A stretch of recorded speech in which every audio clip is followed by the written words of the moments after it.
I'm going to try to talk a little bit about several things. And Mosen asked me to give an introductory overview of control and complex systems. That's what I'm going to do first. Let's see if this thing works. This is what I'm going to do first, and then I'm going to move on to some topics we've been looking at recently. One is the problem of bridging the gap between different scales involved in the control problem when you think of controlling collective behavior of complex systems. And then I'll use the shepherding problem to talk another aspect I'm very interested in, which is harnessing complex systems for control. And I'll try to go back to this problem later on today. Before I start, just to get the scene right, how many of you know about control theory? Okay, quite a few. So apologies in advance if some of the things in my introduction are a bit elementary. I will skip over them rapidly and very quickly, okay? So what is the setup of my lecture? Let's start with some introduction and motivation. The first thing I need to say is what I mean by a complex system and what I mean by complex systems in the context of the things I'll be telling you. So one of the nice definitions, there are many definitions, you know, there are many definitions of complex systems, but not a single one which has been agreed upon. I like very much this paper that came out in Science Review a couple of years ago, where a complex system is defined heuristically as the system which is a collection of agents, and for me the agents are nonlinear dynamical systems described by some vector fields which are interacting with each other in a non-trivial way. So they're subject to some input that might be, for example, the interactions with the other agent in the collective, in the system itself.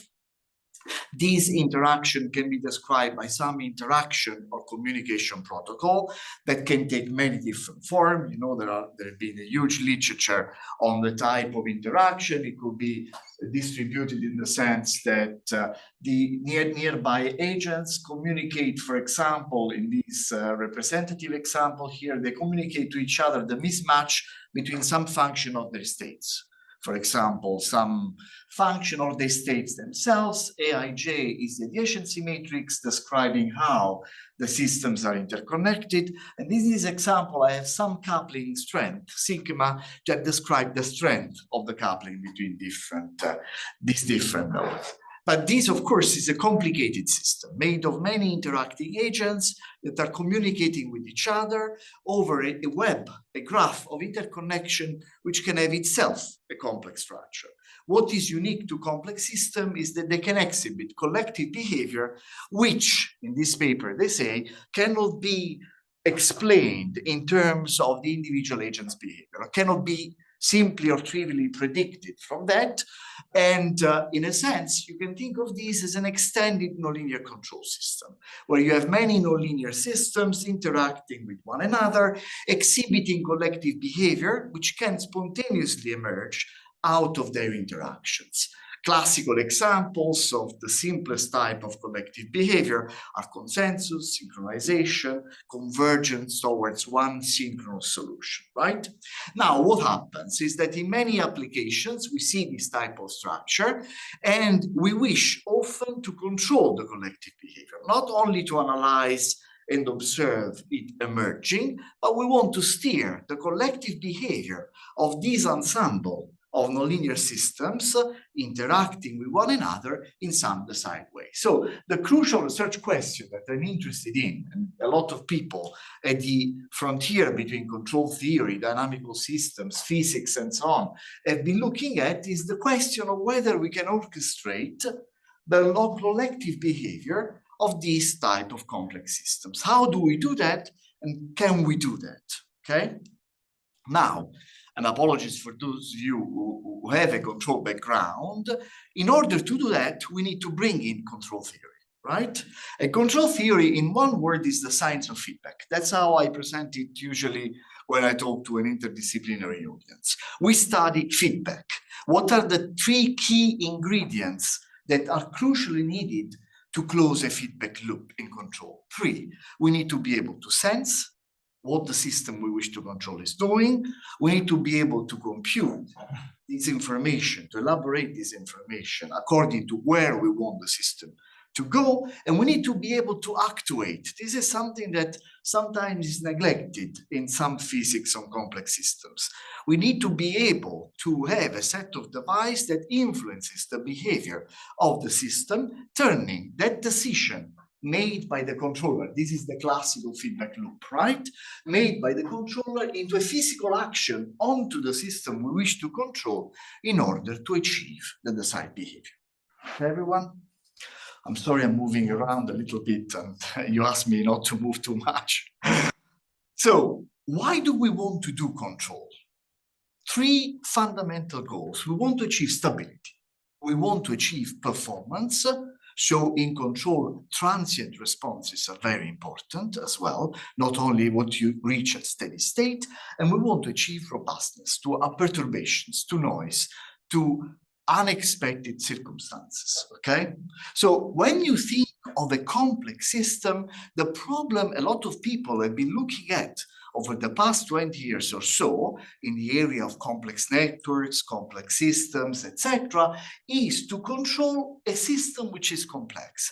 The system that we wish to control is a complex system. So how do we achieve this when we don't have a single system, typical paradigmatic example, right? In control, we don't have a single robot, a single system to control, but we have a group of systems that are interacting with one another. So in order to solve this problem, if you remember what I said about being able to sense, compute, and actuate, these actually three principles of feedback control map onto problems that people have been studying within this area, right?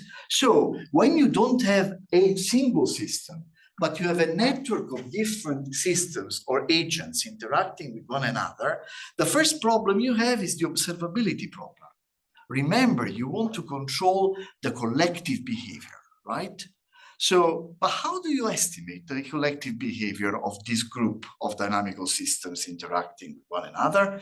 In other words, given a network of interacting systems, how many and which ones do you sense or measure with your sensors in order to be able to gather information on what they're doing at the collective level, right? And this is the sensing part. But then there is the controlling part, the actuation. How many of these nodes do you need to control? Which ones? Do you control the hubs characterized by a lot of links, or you control the nodes on the periphery? How is the structure of the graph influencing which nodes you need to control and how many? This is the problem known as the controllability problem in the area of complex systems control, right? But this is not enough. Sometimes in certain communities, they stop at these problems, observability and controllability. In control theory and control engineering, this is not enough. You also need to decide how to control, right? What strategy do you use to achieve your control mechanism? Once you assess controllability of the system, how do you control the system? And often in control theory, it's very important also to certify stability. You not only want to control the design, show that it works, you also want to prove formally that there is convergence of this group of dynamical systems towards the desired collective behavior, right? Remember that this can be done, as I'll be discussing in a moment, in a central manner, for example, by controlling all the agents. But typically, we want the control strategy to be distributed.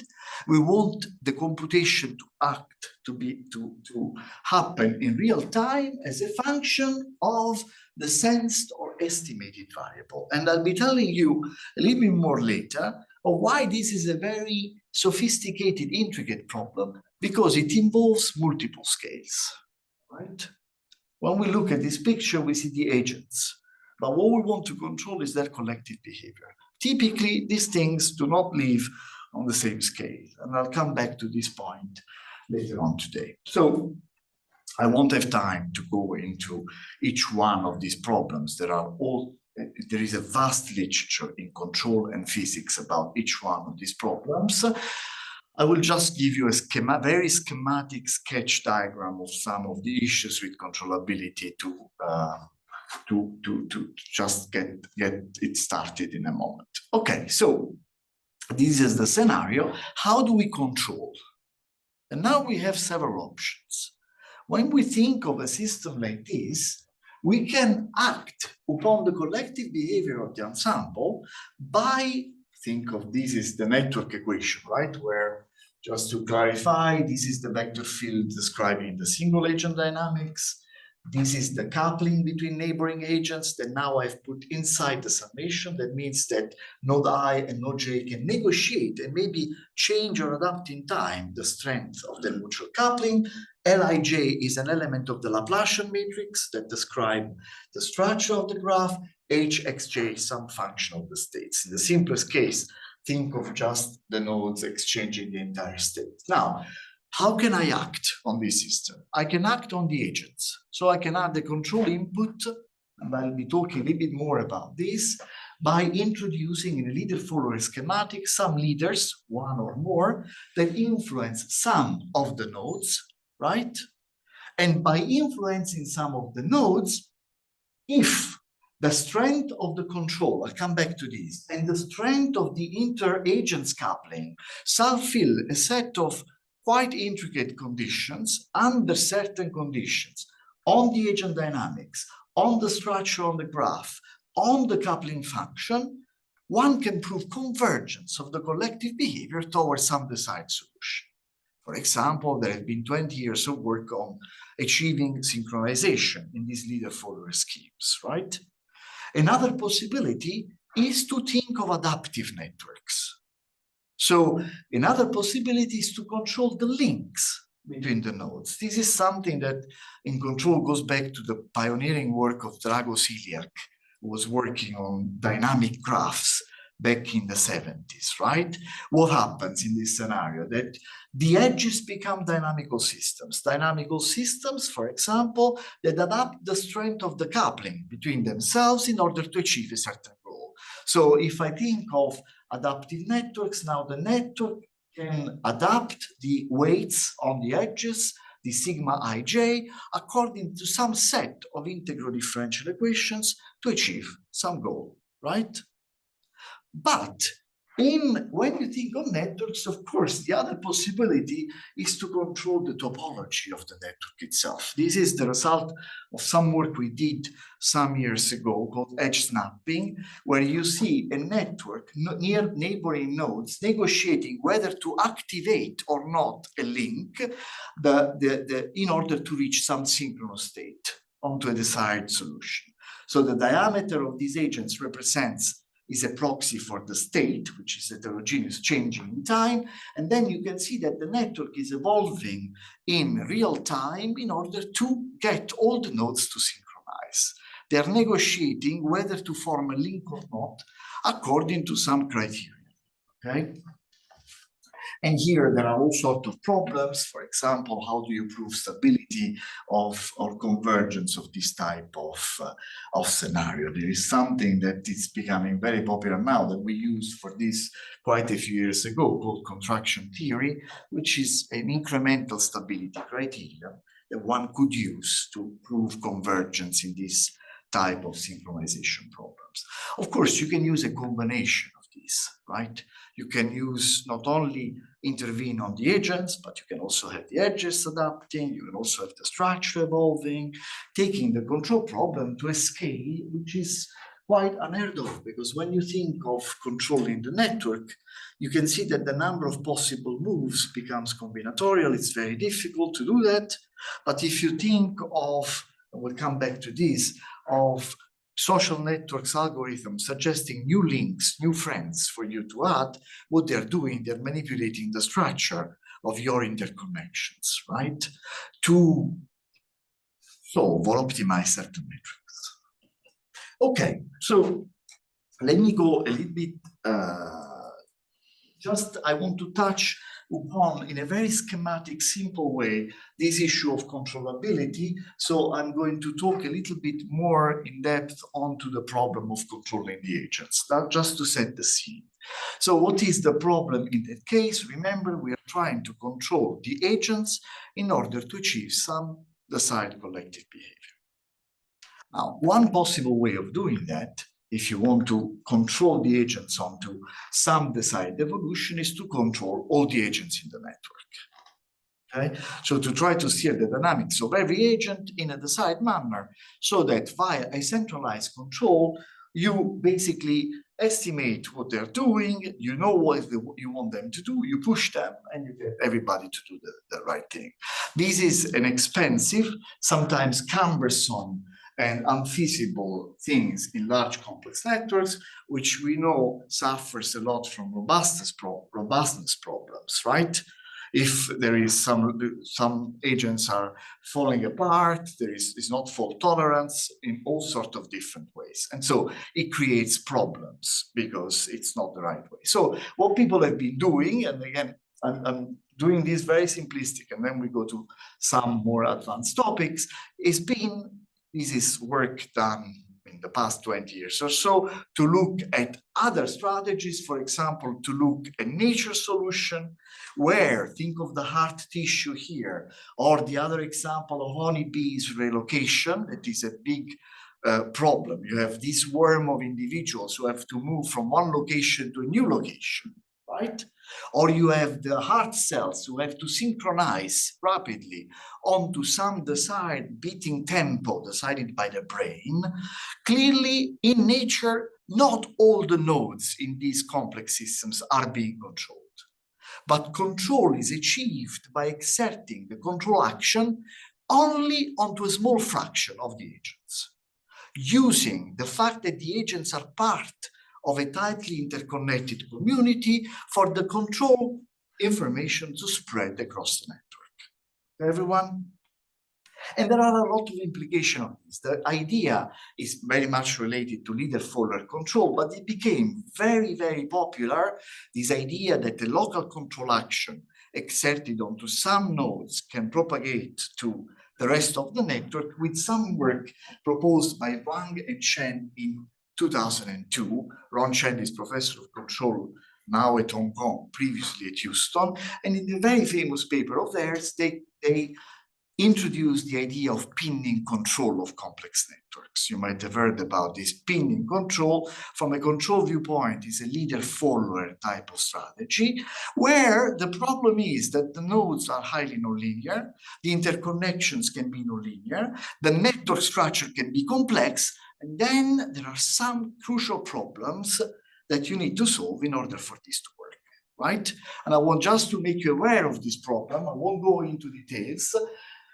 Behind this strategy, pinning control, pinning actually is a word that they used that comes from PD control.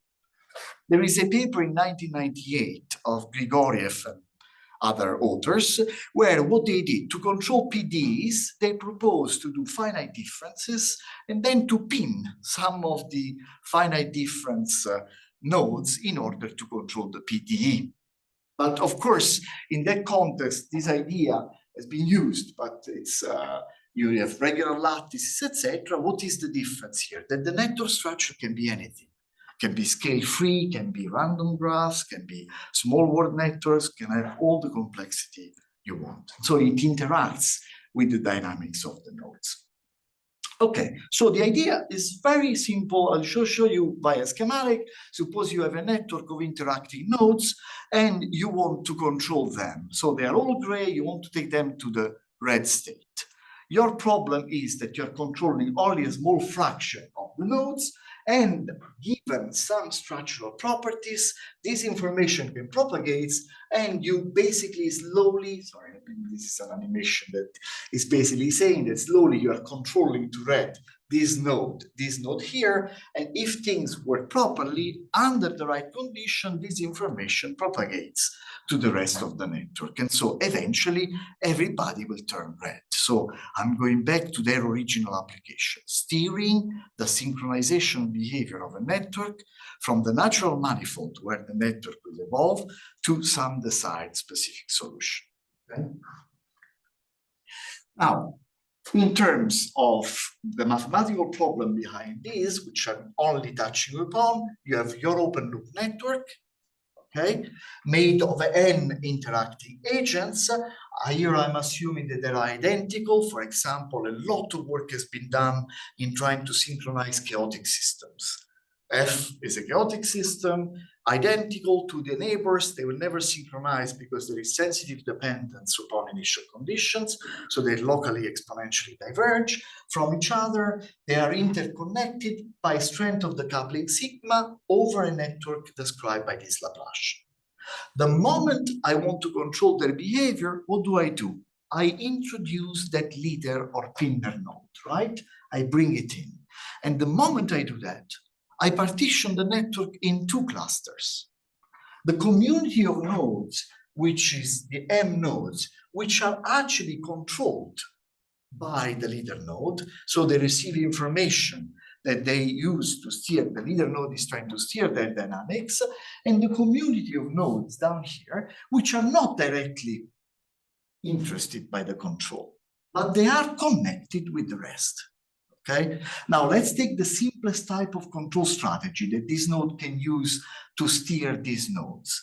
Some term stating the control proportional to the mismatch between the desired solution and the solution of the nodes they are trying to steer, right? So the simplest type of open loop solution we can write is this. You see that UI, the input to this node, is proportional by some gain to the mismatch between the desired solution and the actual state of the node itself.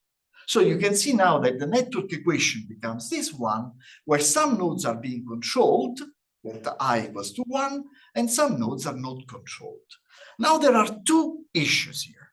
You see that the nodes are interconnected by a strength of the coupling, a coupling strength sigma, while the leader node is pushing the nodes it's controlling by terms of a node, a ki, a gain, right? A strength k. So you have a strength of the control input and a strength of the interaction. I don't have time to go into details here, but when you think about this problem, when you think about the problem the leader nodes or the leader nodes have into trying to control this system, there are several crucial questions that arise, right? Which I touched upon. First of all, let's go back to this issue. How many nodes do I need to control? Given a network with a complex, this is a protein-protein network, the famous one from Mark Newman paper. So how many do I need to control? Do I control the hubs, the nodes with a lot of links, high-degree nodes? Do I control a lot of nodes in the periphery? What control strategy do I use? And most of all, given that the nodes are interacting with a certain coupling strength, right? How strongly do I control?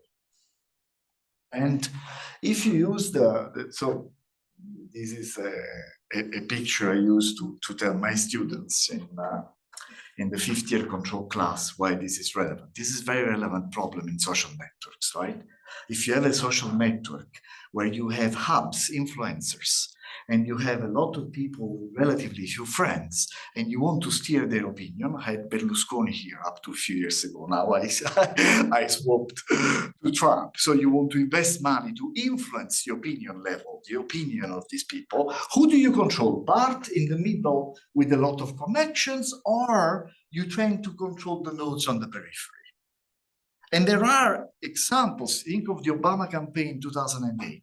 It was a first campaign where they didn't go for a lot of media or trying to influence the hubs in the network. They went for door-to-door campaign. Instagram 5 years ago discovered the same. The concept of mini influencers or micro influencers was developed, right? You might go and not try to sell your product to the big influencer in the network, but to the nodes in the periphery. This is a controllability problem that has been studied in all sorts of different ways, but that's not the only problem. The only problem is also the fact that the controller is trying to steer some of the nodes and has to decide the gain, right, with which it's controlling those nodes. Now, there is a very sophisticated interaction between the strength of the coupling and the strength of the control. We worked on this a few years ago, the concept of pinning controllability. Then you know there is the paper 2011 by Barabasi, Slotin, and Liu on controllability of complex networks. There are all the other evolutions that came later on the energy related stuff. So there is, I don't have time to go into that, but I just want to show you one picture. Using our method, we take here, for example, a network of 100 Rossler oscillators. They are chaotic systems, three-dimensional chaotic dynamical systems. If you start the network and you have a certain coupling strength, they will eventually synchronize, but you want them to synchronize onto some specific solution, right? If you now study, if we plot the residual control error at steady state, there is a scale of colors. So when you see blue, it means that control is successful. When you see red, you see it means that the control error is large. If we plot in this graph the control strength and the coupling strength, you see that what you need in order to control this network is a sophisticated intersection between the coupling strength and the control strength. Let me be clear about this. If I have a coupling strength, so if the open loop network is coupled with a strength 1.5, right? If your control effort is too small, you won't be able to control. But if it's too large, you won't be able to control. Okay? You need some intermediate value of, and you can see the intersections this way or this way, of the control strength and the coupling strength in order to achieve this spread of information. Okay? I explain this by saying, look, there are two ways in which I can control the opinion dynamics in this room if I want you to vote for me. I can come in and shout loudly that I want you to vote for me, but you are a tight community of people who have known each other for a while. You can organize and ignore me. But if instead of doing that, I sit next to some of you that I've identified as those with the right structural properties or network of influence, and I whisper to you, vote for me, and I convince some of you to do that, then I will let the network do the rest of the work. This information can propagate, okay? Sorry for the very simplistic, there is a lot of under the hood assumption and stuff that they're making, but I just wanted you to get aware of these problems. What I want to focus on instead in greater detail is another important aspect of this problem, which I think it's very relevant here. And the other important aspect of this problem is, sorry, just to go ahead, this is the famous controllability problem that has been studied a lot in the control literature, in the theoretic literature, talking about collective robotics. This is the famous Nature or infamous control, Nature cover of 2011, where Barabasi, Liu, and Slotin published their paper on controllability. Actually, Mesabi and Egerstedt, you might know Magnus Egerstedt, who is a colleague who has been working in collective robotics for quite a long time, back in 2008, 2009, had already the idea of using graph theoretic tools to study controllability. And if you're interested in this, their book of 2010 is a very nice paper. What I think this paper did, which is very nice, was to popularize the problem in a sort of way. And here they use structural controllability, basically classical tool from linear algebra, to try to prove, to find conditions on the graph to show when and under what condition a system is controllable. But there is a big caveat. They make the assumptions that the nodes are linear, actually simple integrators. There are all sorts of assumptions in there that from a control viewpoint are a little bit controversial. So I would say, if you want to read this paper, but if you're interested in this, they also have a science paper of 2012 on observability. But if you want to get started on this, I think Egerstedt book 2010 is a very nice starting point. especially for the applications in robotics and so on. And then there has been a lot of stuff happening in the last 10, 15 years, trying to apply this to nonlinear systems, trying to apply this to certain. So with nonlinear systems, the problem is that a general complete controllability criterion is very difficult to find. You need to focus on some specific collective behavior, like synchronization, consensus, etc. Now, what is the thing that I find most intriguing about this problem? Is that when you think about controlling a complex system, you are really trying to close the feedback loop between different scales. Let me tell you what I mean by this. I talked to you about influencing the complex system behavior by acting on the nodes, right? But the nodes are the agents that live at the microscopic scale. What you really want to control is their emergent collective behavior, which is a macroscopic collective observable, right? Now leave the mesoscale, there are lots of discussion on the mesoscales, etc. But when you talk to physicists, this is a paper I wrote with Raissa, who is a physicist at UC Davis, and Yang Liu, who is a physicist at Harvard recently. We were discussing a lot about this issue, what is the mesoscopic scale, etc. So let me leave it aside from the picture. But you see what I mean? When I have a collective group of robots and I want to influence their behavior in the way I described, I need to control the robots. But what I want to control is their emergent behavior. Okay, so I need to close the loop, and this might be an observability problem, it's an actuation problem, it's a computation problem. I need to merge or to sort of reconcile two different scales that correspond often to two different scales of description. For the agents level behavior, thinking of continuous time system, ODEs might be the best framework. But for the emergent behavior, think of the shape or clustering or polarization, etc., maybe a PD is the best. So you need also mathematically to reconcile how to close the loop across these two different scales. Everyone? So a picture will be used in this paper I mentioned is this one here. Also, the problem becomes interesting because when you think about this problem in a network, you can think of cooperative control, and so you can think of a network of controllers communicating with each other, which are influencing some of the nodes in the network. They are receiving information from some other nodes, and you need to close the loop across all these different scales in order to get the system where you want to be. So, are there comments or questions here? I want to now get a little bit deeper into this problem and tell you about some of our recent work on how to bridge the gap between these different scales. So in order to bridge the gap between these different scales, we have been working quite a lot on this continuification-based control of complex systems that is inspired by mean field approaches in physics and is related to continuation-based control that was introduced in the context of traffic control problem by Carlos Canudas de Witt group at INRIA in Grenoble. Okay, so let me tell you what is the idea. In order to reconcile these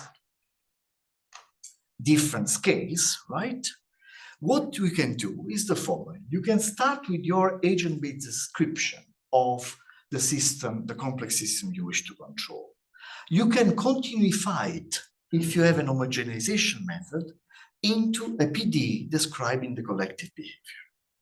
Then you control the PD, and this is something that, for example, has been done in some areas of control, like mean field control, just to give you an idea. But then the problem is that since you have to apply control inputs at the microscopic level, you cannot stop here. You need to discretize the control action somehow so that you can intervene to the individual systems. Okay, so I want to take you quickly, but I mean, maybe if you have questions, I can answer more questions or give you more details on a trip along these three steps. Let's start with a simple scalar ODE problem. Then we're going to continuify it. We're going to control the PD, and we're going to discretize. Okay. Notice that my control specifications here can be given at the ODE level or can be given at the PD level. Okay. So let's take this example. Let's think of n identical coupled systems swarming on a ring. Okay, F is their interaction kernel. UI is the individual control input that I can use to steer their behavior at the microscopic level. I'm assuming they are on a circle, and I want to steer the agents towards some desired distribution. For example, if the kernel F is a kernel of this type, repulsive, what I will find out in open loop is that the agents will distribute uniformly on the ring. If I've got attraction, they will all collapse onto one thing. If I have a multimodal type of interaction kernel like that, I will end up with a distribution like this, right? Long-range attraction, short-range repulsion, or vice versa. Now, irrespective of what my kernel is at the microscopic level, I want to steer the agents towards some desired distribution. So I want to control their density on the ring, right? So what do I need to do according to this type of approach? I need to move from the microscopic level to the macroscopic level, where I can describe the density of the agents of the rings using this conservation law, for example. V is a velocity field that I can write like this convolution that depends on the interaction kernel on the microscopic level. I can give my boundary conditions, and the problem becomes that of driving rho towards rho d, okay? Where rho d is my desired density. So what do? I now control the PD. How? By, for example, introducing a source or sink term. Let me show you the simplest type of idea here. So I introduce a source or sink term, then what I do? I introduce the error, which is the mismatch between the densities here. I introduce a desired velocity field, which depends on the interaction kernel at the microscopic level and the desired density. And I'm showing you just an example. Here, if I call VE, this quantity here, depending again on the interaction kernel and the density error, I can start proving convergence theorems. For example, I can say that if I choose this term as a function of the error between the desired density and the actual density of these velocity fields, etc., the macroscopic control guarantees convergence of rho to rho d, right? And there are several things I can do here. This is the simplest way, but you can use any type of control input you want to steer the dynamics of this PD. You cannot stop here. You want to actually discretize your velocity field. So you have this control action that you write as a control field acting on the PD. You can use deconvolution to find out what this control field is, and then by spatially sampling this control field, you can control the microscopic agents. Okay, so let me show you a simulation of this. Here you see the agents on the ring, you see the actual density and the desired density I want to reach. This is the Kullback-Leibler divergence that we take as a measure of the mismatch between the two densities. Let me show you what happens. In time, you will see the colors are a matter of the control strength. You will see that starting from their uniform distribution, now I'm moving to this distribution, the control field is sampled by the agents. These ones at the sides sort of feeling a stronger control input than the other in the middle, and the system will achieve the desired density, right? Now, we try to apply what you see here, this residual error, is a matter of fact that this works in the continuum. So in the limits n tends to infinity, well, this is a finite group. It's a group of a finite size, and this will give you a finite size error. After doing that, we started working on higher dimensions. In higher dimensions, you can also do this, right? And the only thing, and that's why I want to tell you a little bit more about it, because you end up with these higher dimensional, so this is still a scalar, you get this equation here, but now the control vector field is not a scalar anymore, right? So if we follow the same steps I followed before, we end up in a problem because we have this condition, which is not enough to resolve the control field. So what we did here is something typical of continuum mechanics. We added an extra condition on the curl of that control vector field. We define W like this, and then in order to find U, we added as an extra condition a condition on the curl, which basically is a condition that avoids the formation of vortices, for example. Okay? And by doing that, even in higher dimensions, you can use the same approach that we deployed in a mixed reality environment. This is coming out it came out in transactions control systems technology onto a swarm of robots. The problem is, and I saw a lot of demos today along the same line, that if you want to deploy this or validate these control algorithms experimentally, then it becomes a little bit tough because you cannot play with too many robots. So we used, like you do here, a mixed reality environment. Let me skip. This is another technical issue to do with the discretization. How we do discretization. You need a little bit of details here. Don't worry about it. It's 5 o'clock, right? So you are tired too much of this, but just to tell you that you can do that. And here you see, for example, the sort of two-dimensional verification of that. You will see 4 real robots in a swarm of simulated robots, right, that are achieving monomodal regulation or tracking or multimodal tracking in this video. So the green circles are the ones that you are simulating. The actual robots are the real robots. This was just to show and validate the fact that we can achieve control, right? We can get this method to give you realistic. There are all sorts of problems that becoming back to this, finding this homogenization, given microscopic rules of engagement, finding a mean field description or a continuum description is very tough, especially when you have some of the systems being controlled. How the microscopic control input map onto the continuum description of the system is a very tough problem, is finding a closure, right?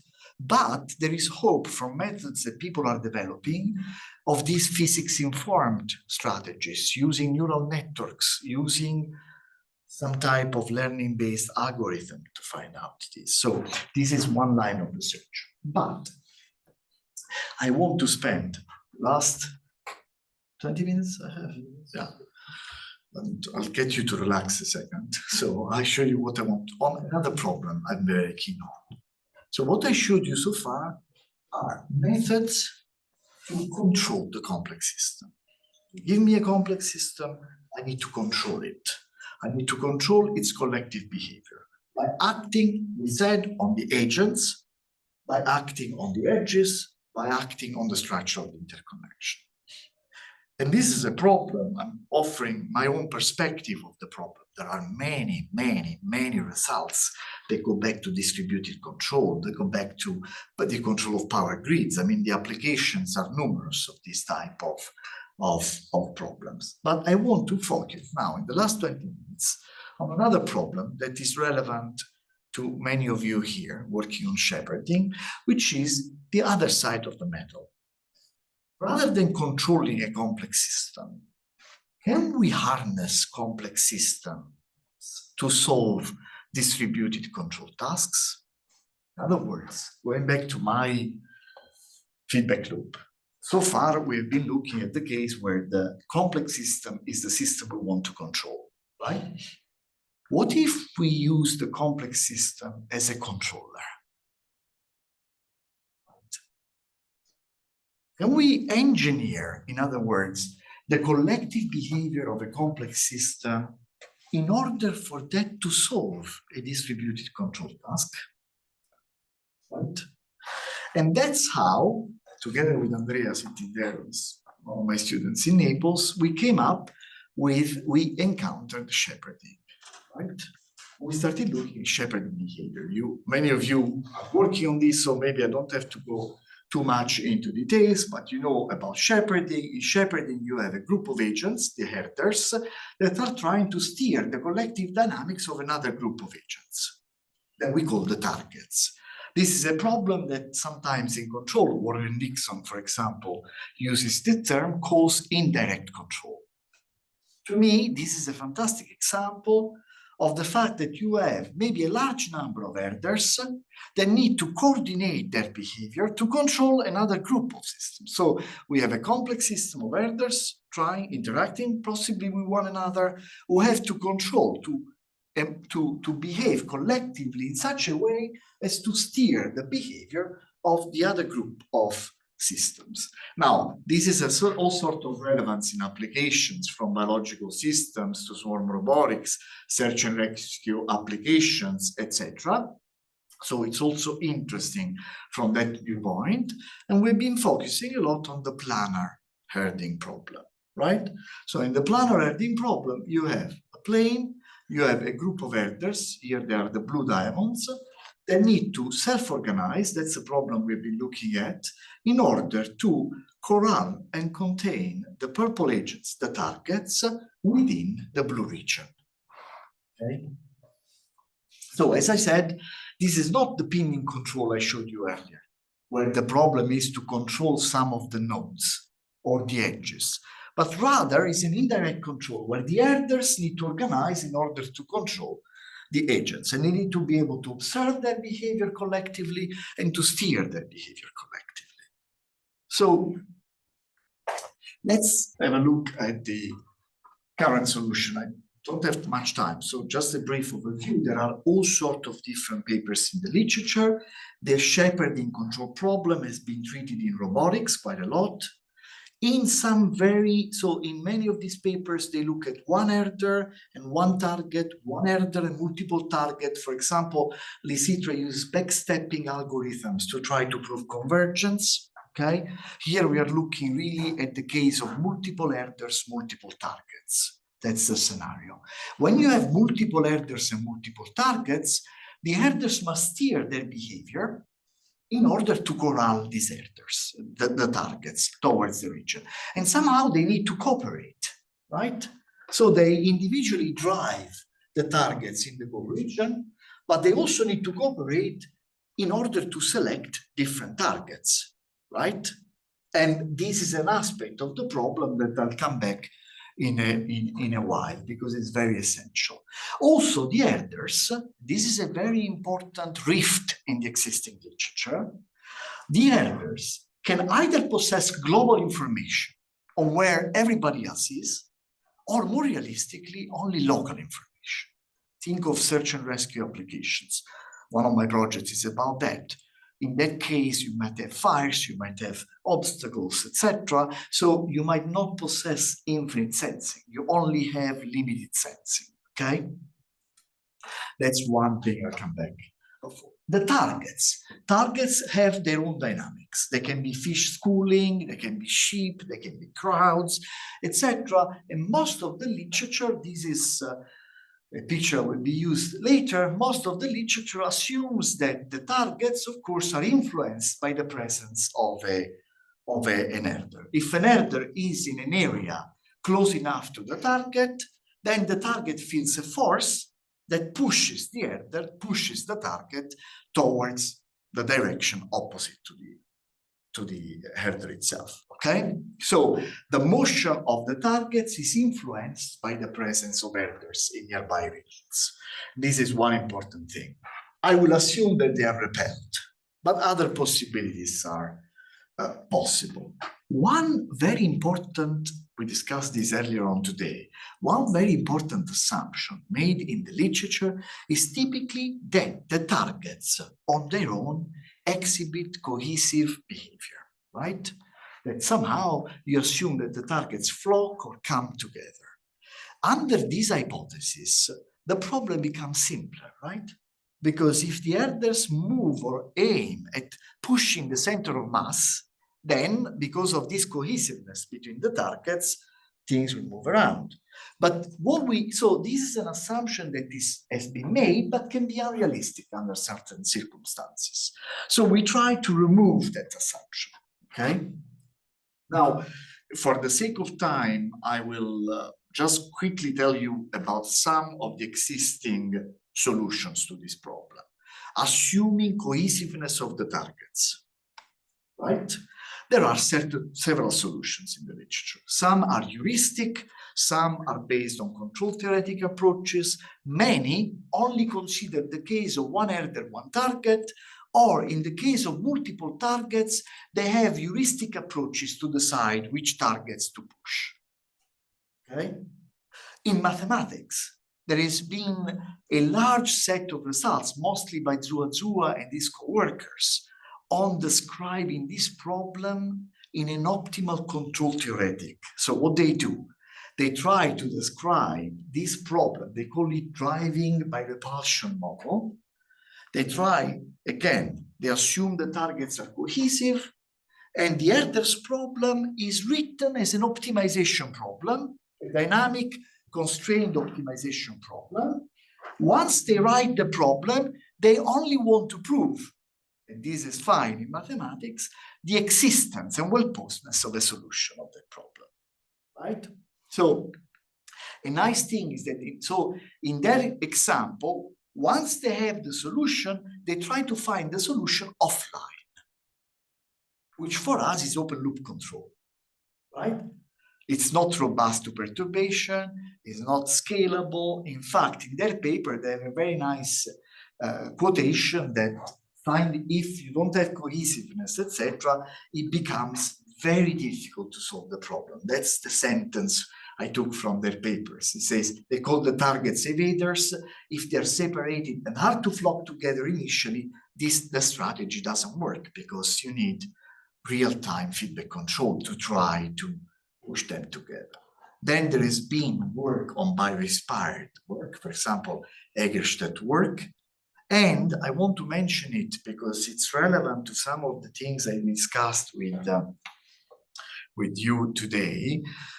There has been also work on herding in experimental psychology and cognitive sciences. In particular, I became aware of this problem through the work of the group led by Mike Richardson at Macquarie University in Sydney. What they do experiments of this type. They take two people wearing visors, okay? They wear Google. The people see either on a real table or in virtual reality, the sheep that you see here, moving randomly, diffusing randomly, right? If you remember the air hockey game, if you ever played that game, each one of them has a manipulandum which they can move around, and they can move it around to steer, to solve the herding problem. Okay, everyone? And what they see is very interesting because, so they are studying human decision-making and emergence of cooperation. What they see was very interesting. Here is one of their videos taken from this paper that came up in PNAS in 2019. These are two people playing the game, okay? And you can see that what they do, they go for the search and rescue, we call it. They try to go for the fastest one away. They see each other, so they cannot communicate, but visually they are trying to organize their work, okay? Now, only some pairs of humans playing the game discover a very different type of solutions. They discover that once they have confined the agents within a certain area, you see this one discovered first, by oscillating at the right frequency around the targets, they create a containment field. The other person, so this is a solution that not everyone finds. But once they happen to find it, they use it all the time. And if you think about it, if you are playing solo this game, the best thing you can do is to do this. The only thing is that you have to adapt the frequency of your oscillations in order to contain them, right? There is no flocking here. So you need to contain them all the time. And so we've been working with Mike and starting from this, what is a key limitation? There is a model in this paper that is phenomenological. They try to use Hopf bifurcations, for example, in the model to show that under certain parameter variations, you see the emergence of oscillatory behavior. But I think, so just to give you an idea, the key limitations of the current work are the following. Often there are ad hoc modeling assumptions to replicate what you see. complicated models of dynamical ODEs that try to describe everything you see, okay? Secondly, there is the assumption of flocking, which doesn't fit, for example, these experiments where the targets are diffusively and randomly moving away from the goal region. The herders, like in this example, the two people see everything. But if you move in a 3D space, if you think of first person herding, you don't see everything. You have limited sensing by your cone of vision, right? And this is another assumption that we want you to move. And then in some cases, there is the lack of scalability. If you use this solution for 10 targets, you're not guaranteed it will work for a higher number of targets. So this inspired the work I've been doing with Andrea. We have tried to basically address the following key questions. The first one is this: current solutions do not exploit the properties of complex systems. They are giving the solutions to the targets, to the herders. In a complex system framework, the herders, through local rules, need to find out the right collective behavior to solve the problem, right? That's what we would like. So our motivating questions are the following three questions. First one, can the emerging behavior of this group of herders be engineered to solve a distributed control task? Can we do so in the presence of non-cohesive targets? And if there is limited sensing, under what conditions, we call this problem the herdability problem. Under what conditions, given a certain group of targets, a group of herders can solve the problem? Okay. So I have a few minutes left, so I'll just give you a feeling for where we are, okay? And what we did was taking a minimal model of shepherding. We tried to take the simplest possible model of shepherding in order to remove the idea that targets are moving, in a cohesive manner.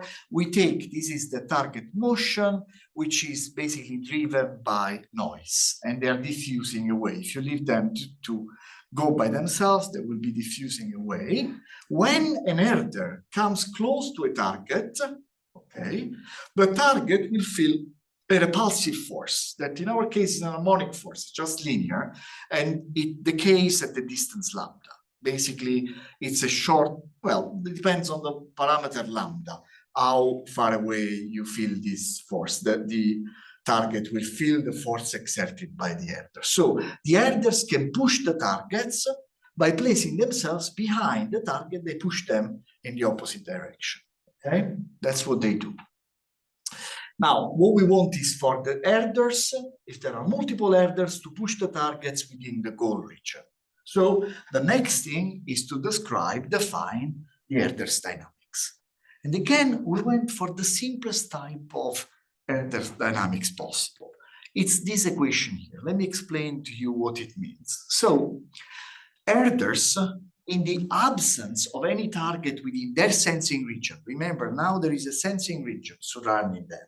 They only see what happens within a circular region of radius xi. So remember this parameter, xi is the sensing radius of this region surrounding the herder. If there is nothing, so there is no herder, the only term active in this equation will be this force here that pushes the herders towards the center of the goal region, okay? If a target is detected, or more targets are detected, the herder selects the one farthest from the goal region among those. So here is the decision-making process. It goes for the one farthest from the goal region within its sensing area, whose position is targeted as Ti star, placing itself behind the target at a distance delta in order to push it towards the goal region itself, okay?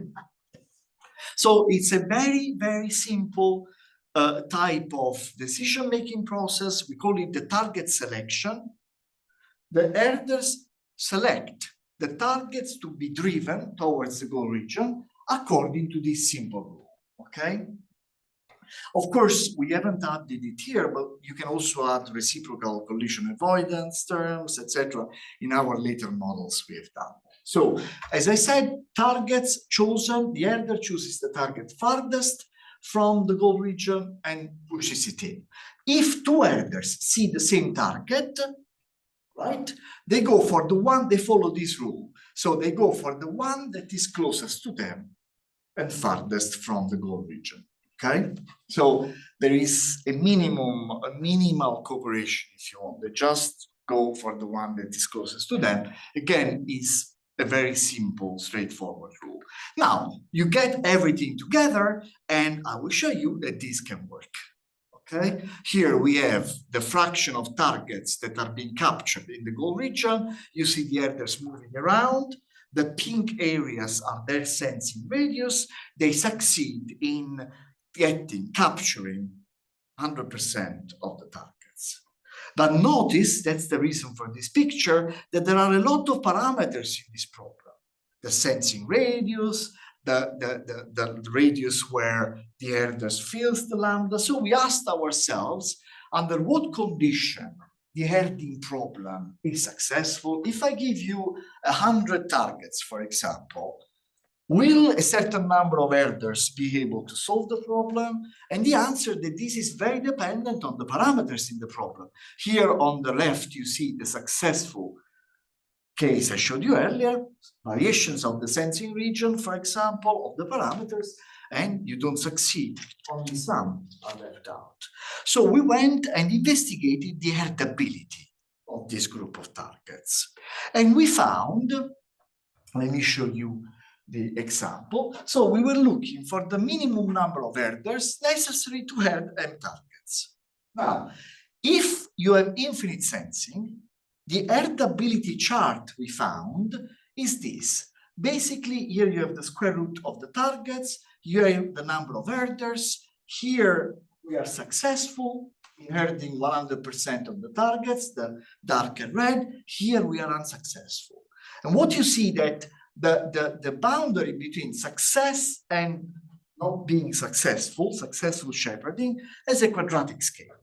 That in the case of infinite sensing, we can explain easily by the fact that the herders, the targets are diffusing out of this one-dimensional curve, while the herders are disposing themselves on the edge of this curve. So this is expected. But what we really wanted to find out is how does this herdability chart changes when we have limited sensing? And when we have limited sensing, rather than this chart, we found this one. Now, what you see, that above a certain threshold, we regain the quadratic scaling we saw before. But when you have limited sensing, as you decrease the number of targets, the problem becomes harder, which at the beginning we found counterintuitive, right? Fewer targets do not necessarily ease the problem. And if you think about it, the reason is because you not only have to push the targets, but you also have to be able to collectively sense them all, right? And when the density of the targets becomes too small, this problem becomes harder and harder if you have infinite sensing. And the problem was, the next problem we had, I probably don't have time to go into details. The next problem is, can we estimate the threshold over which we find that the system is herdable? And the answer is yes, we can do that, okay? And let me show you only the results. So these are the key points. You need to, in order to be able to herd, you need to collectively sense the targets, and you need to counterbalance diffusion of the M targets, as I said. This is something easy to do, but the first condition, being able to collectively sense them all, when you have finite sensing, becomes much harder. This is the reason for what we see. And actually, to explain the critical threshold, we proposed, but really I cannot abuse of your time any longer, we proposed a method based on the investigation of the percolation threshold of a graph. We called it the herdability graph. It's a geometric graph that you can build between the targets. The idea is that if this graph is connected, right, an herder that is, for example, tracking or chasing this target can theoretically jump around to get to the other targets. And so by studying this graph, here is a very nice schematic showing you what I mean. This herder is chasing this one. Once he chases this one, sees this one, etc., etc. While in a sparse graph, this will not be possible. By studying the percolation of the graph, done, we got an estimate of the threshold that we saw in our simulations, okay? And this allowed us also to say something about the scaling and stuff like that. So, without further ado, let me go to the conclusions. I just want to show you one other thing. I was too ambitious with my slides. So this is a very interesting problem, and there are a lot of open questions, right? How dependent this is from the specific rules and dynamics we selected. Can we find better solutions to the problem? What if we add extra, what if we add other strategies? For example, we started exploring the use of learning-based approaches, in particular, multi-agent reinforcement learning. And I want to close this lecture by telling you a little bit about that. So how did we work on this? We think of this problem as a hierarchical control problem. There are two tasks that the herders need to do. They need to be able, maybe this picture is better, they need to be able to steer and drive the targets towards the goal region. And this is something that a single target needs to learn to do, right? And then there is the target selection. In the case of multiple targets, herders must choose whom to chase first, right? So by splitting this problem in a hierarchical manner and playing with deep Q learning, and also we have now PPO, both at the low level and the high level, we were able to find solutions to this problem entirely computationally based. Okay? And so think of two targets. I will show you two herders. Each one has a routine, basically, that has been trained using reinforcement learning. They have the position of the targets. You give them, they interrogate the same neural network, position of the target, position, my position, position of the other herder, and the routine suggests what targets to choose.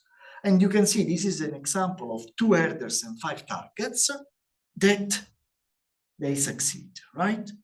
But what we found very interesting is that if you compute the fraction of steps where the herders select different targets, and you use that as a metric of cooperation, here there is no cooperation enforced into the problem, we see that this metric in red quickly approaches a very high value.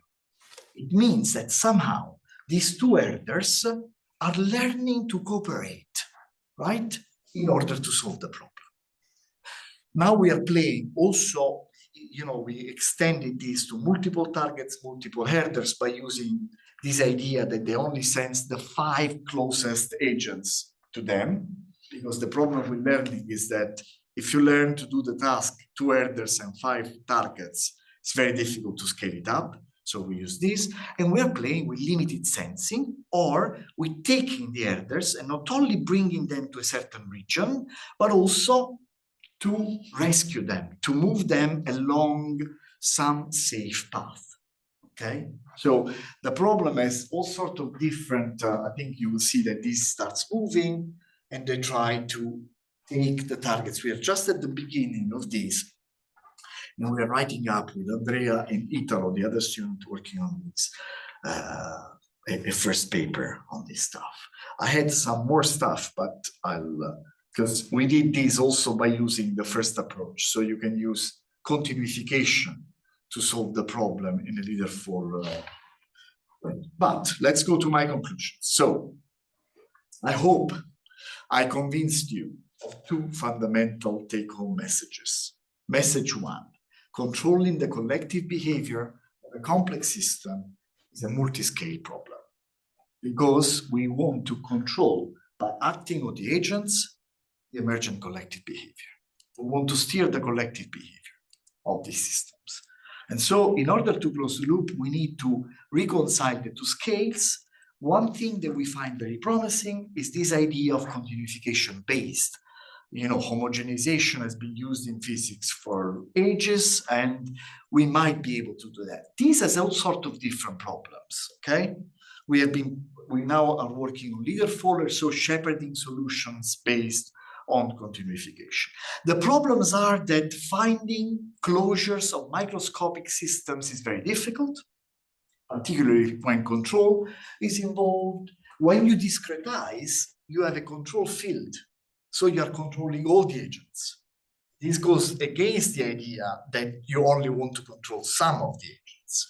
This can be mitigated by choosing very strongly decaying, fastly decaying kernels of interaction, but it would be nice to do something more than that. Also, you can prove convergence at the PD level.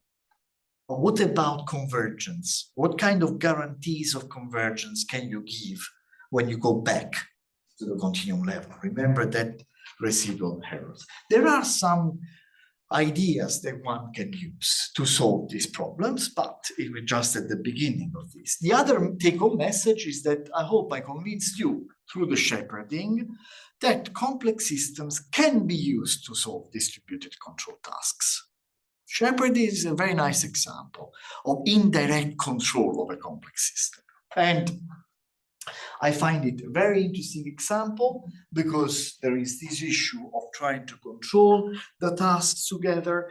The nice thing about this is that a set of local, simple engagement rules between targets and herders can solve that problem, with some caveats and under certain assumptions.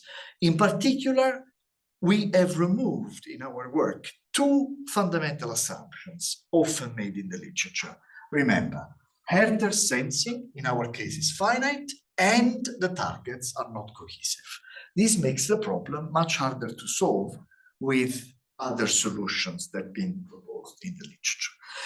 Perspectives. We are working on first order. I didn't have time to go into details. These are simulations of Ayman bin Kamruddin, who is a student who is finishing now, working with Mike Richardson, who is his lead supervisor. I am his co-supervisor on shepherding in the first-person view. Okay, these actually are the simulations of their scenario. It's an herding problem. Mike is also interested in LLM, suggesting to the herders where to go. So they are interested in natural language processing as well, and they're putting it on top of this. For me, there are several problems still to be solved in the planar example from a mathematical viewpoint. And I told you, one thing that I would like to explore more is the use of PD control. So continuum approximations or continuum framework formulation of the problem that Andrea is working on together with Sabine Klapp here at TUB. For example, we're trying to derive this continuum framework of continuum description of the problem, and I hope to use some version of it to do PD control along those lines. Last but not least, this is not my work,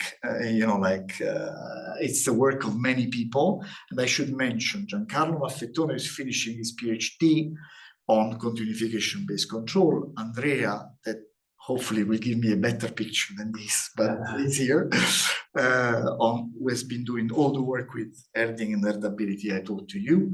Italo started now, is in his second year, but first year of his research on the learning-based shepherding control, and Beniamino, who is basically doing work on continuification-based approach for shepherding. Fabrizia is a former student of mine, and these are my collaborators at NYU with whom we did that work on swarm robotics in mixed reality and the application of these to continuification-based. With this, apologizing if I took too much time. Thank you so much, guys, for your attention. way leave the slides where you can find all of our references and stuff on the stuff I mentioned today.